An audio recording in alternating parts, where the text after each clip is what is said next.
This video is to accompany the Kinetics lab that we're doing bleaching blue dye, and so I wanted to walk you through the calculations here. So I've prepped this video with the data that I collected. I also wanted to encourage you to keep each of your data on a separate tab. If you haven't noticed here, there are different tabs available down at the bottom, and you can create as many more as you want. So if I wanted a new one, I can just click on that. It says sheet 1. I'm gonna just give it some blank label. And then if I want to move it around, I can just move it wherever I want just by clicking on it and dragging it. So I'm going to go back to this first tab. So at the top of my page on Excel, I've gone ahead and just typed in some text here to label what I did. So this was a sample with 7 milliliters of bleach, and I noted that I used slightly warm water. So just in case, I didn't actually measure the temperature because I didn't have my thermometer out, but you should measure your temperature, of course. So the baseline reading that I measured with my cell phone was 219, and that was the R on the app. So that's the amount of red coming through just the water. Then I took data, and we took it every 15 seconds, and that's a quarter of a minute. So I went ahead and just converted these into minutes. This ended up being quite a short run. It was done in 3 minutes. That's why we went down to 5 milliliters of bleach. But anyway, there's a variety of things that you can use.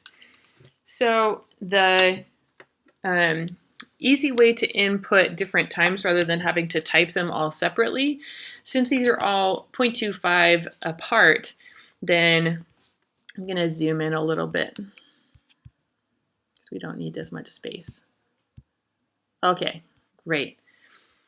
So my first one was 15 seconds, which is 0.25 minutes. And then the next one, I actually just typed this in because I was only doing 3 minutes. But let's go ahead and look at this.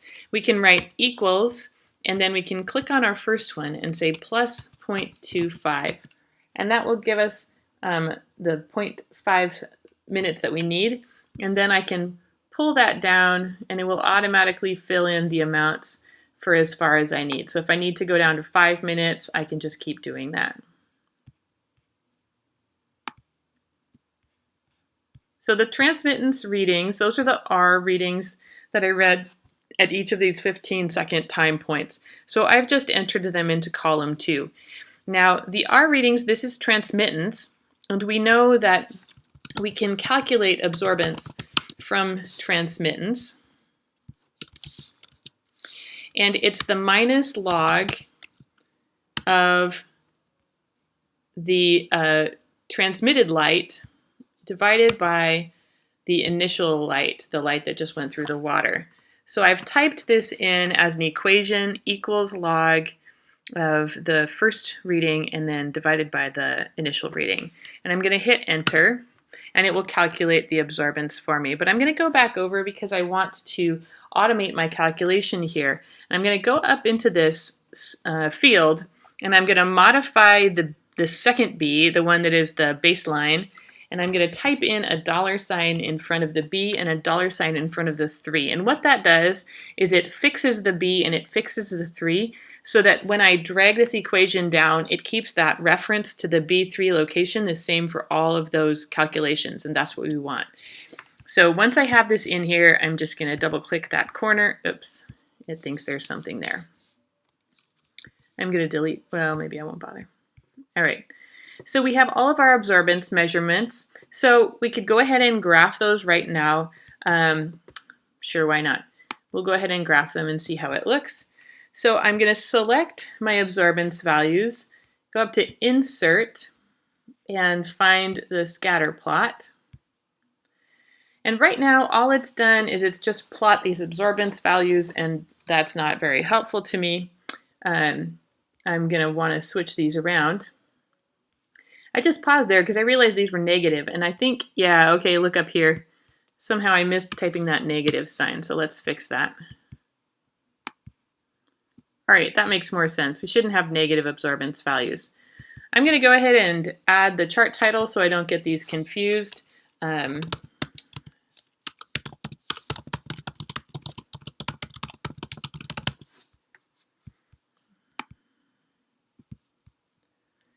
And I'm going to select the data here. I need some x values. I'm going to use the time. So I went up and clicked on the select data. Let me go back here. Once I have this chart, notice that I have chart design as an option. You might be over here at home initially, but once you have this chart created, then you click on it and go up to chart design.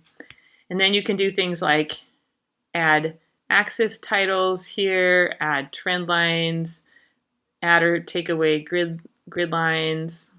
I usually don't like grid lines, so I'm going to take those away. And then you can come over here on the right and select the data. And here is where we're going to select those x values. So the x values are my time. That's an independent axis. And I'm going to just go ahead and say OK. It doesn't really change the look because all of those time points are evenly distributed too, which is fine. So in the interest of time, I'm not going to add in my axis labels right now for this video, but I normally would. So I'm just going to scoot this guy over to the side for right now because we want to, oh, I guess we can look at it. So this is sort of a decreasing exponential graph, which is what we would expect. The exponential part of it is a little bit hard to see. It looks a bit linear, but it does level out here. And I think if I had kept taking data points, it probably would have plateaued. And so that would change the look away from it being quite so linear. So let's move that out of our way and let's calculate the rest of the things.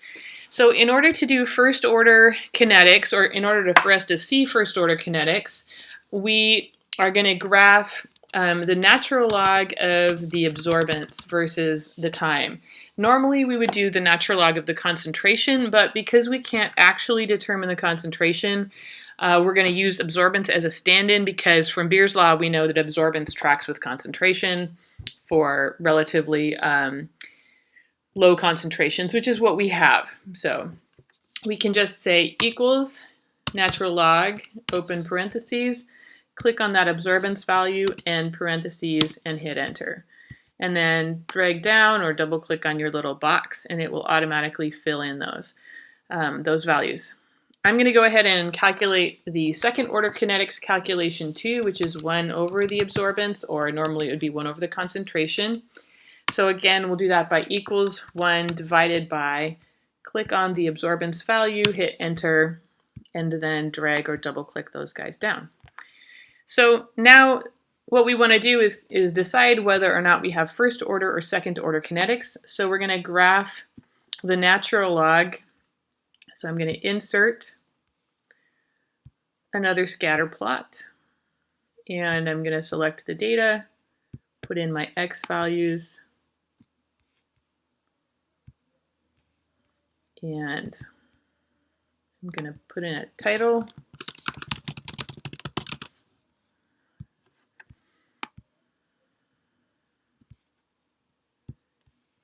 So on this chart, I'm probably going to go ahead and add some axis titles.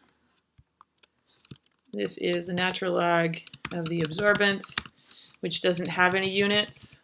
So I'm just going to label it with just the name. And then on the horizontal, this is my time axis in minutes.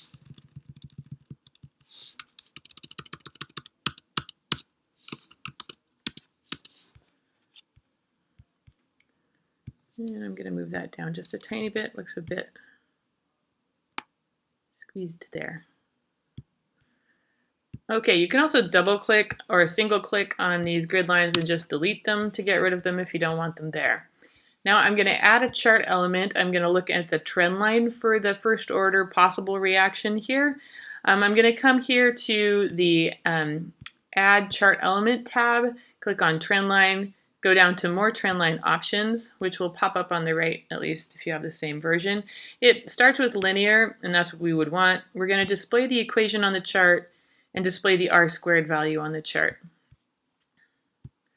So if we look at that r-squared value, 0.96 is pretty decent, but let's go ahead and take a look at the second order just to kind of see how it is. Because I zoomed in, I have a little bit less space to work with, so I'm going to move these guys over a bit. All right, so we're looking for a linear graph. And I'm going to put in another scatter plot, do the same thing I just did, put in my x values,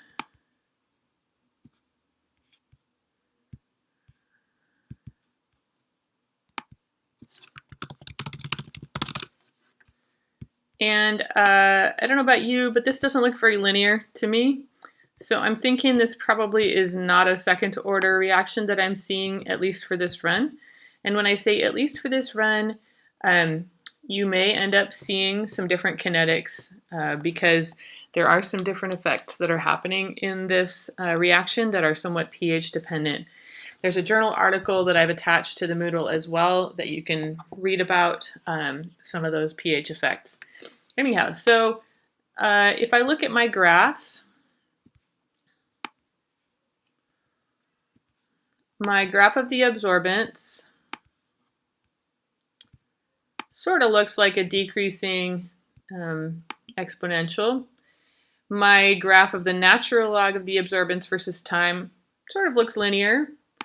And my graph of the 1 over the absorbance versus time doesn't look very linear. So I'm pretty confident I don't have a second order reaction, and I probably have a first order reaction. So regardless of how your data look, you should do the analysis just like I've shown you here. Please write out sample calculations, but you can just attach your Excel file and I'll take a look through it. You don't have to print your graphs separately. If you don't want to, then you can just attach an Excel file as a separate file, and I will read through your report and look through your Excel file together. If you have any additional questions, please let me know, and I would be happy to help you out with them.